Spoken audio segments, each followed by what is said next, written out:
안녕하세요, 브루네이터입니다.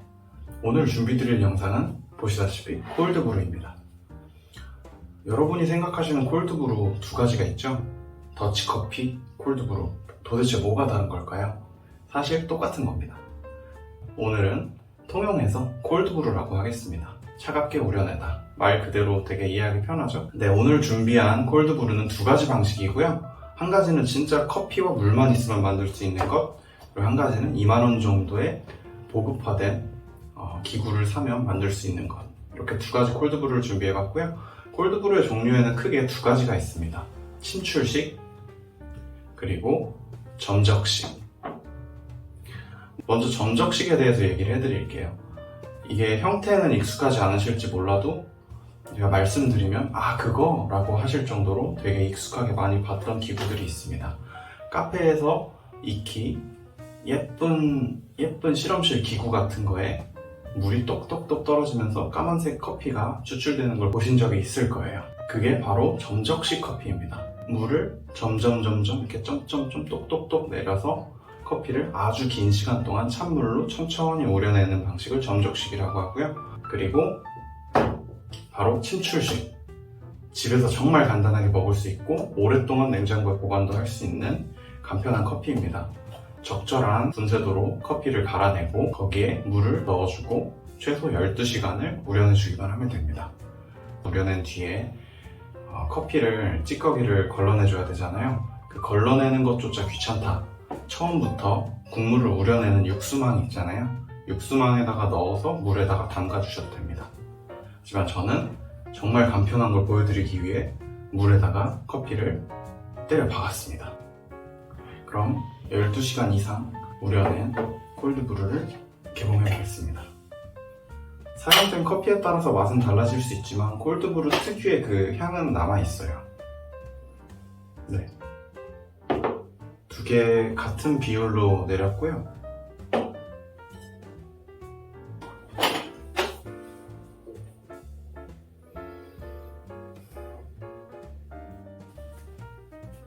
네, 이렇게 점적식으로 내린 콜드브루는 정말 진하게 내려졌고요. 그리고 이미 걸러서 내려오기 때문에 좀 맑습니다. 그리고 콜드브루 특유의 냄새가 되게 강하게 나요. 그리고 오늘의 주인공 침출식 커피입니다. 보시다시피 되게 탁하고요. 아직은 걸러지지가 않았기 때문에 한번 거르는 모습을 보여드리고 시작하겠습니다.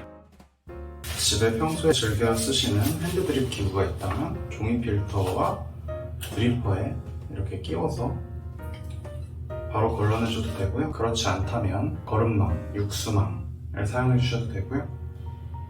일단 부어보겠습니다.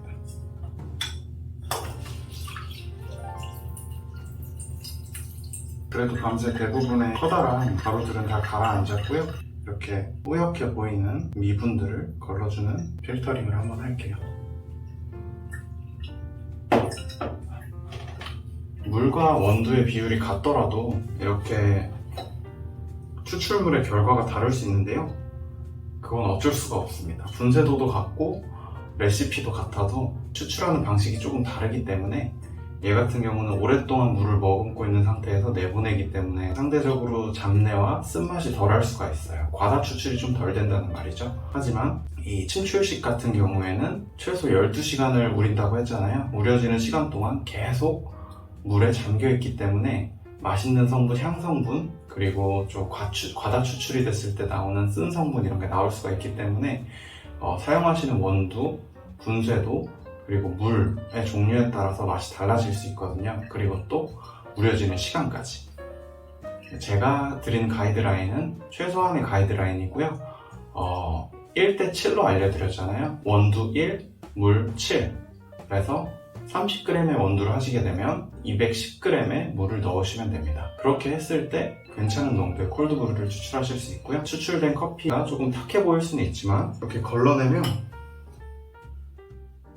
사실 색깔의 차이가 있고 농도의 차이가 있을 뿐 이렇게 점적식으로 내린 커피는 상대적으로 더 물을 가수하시거나 아니면 우유를 넣어서 즐기시면 되고요. 이렇게 침출식으로 내린 콜드브루 같은 경우에는 조금 농도가 연하기 때문에 얼음을 넣어서 드시는 걸 추천드립니다. 생각보다 미분이 많아서 물이 잘 안 나오네요. 천천히 기다려 보겠습니다. 이제 날이 따뜻해지고 있잖아요. 날이 따뜻할 때는 아무래도 실온에서 추출을 하시는 것보다 냉장고 안에서 추출을 하시는 걸 추천드립니다. 꽉 닫아서 넣어놨다가 끝나면 빼주시기만 하면 되기 때문에 침출식이 편하고요. 아니면 점적식 같은 경우에 공기가 잘 들어가지 않게, 통하지 않게 해주시면 맛있는 커피를 건강하게 내릴 수 있습니다. 여름철에 이제 무분별하게 내려지는 콜드브루 같은 경우에는 세균수가 어마어마하다고 합니다. 그 세균을 마시고 싶지 않잖아요. 맛있는 콜드브루 드실 수 있도록 맛있는 레시피 준비해봤고요. 사용하시는 커피에 따라서 조금 다르게 분쇄도와 추출 시간을 가져갈 수 있는데 기본적인 레시피는 같다고 보시면 됩니다.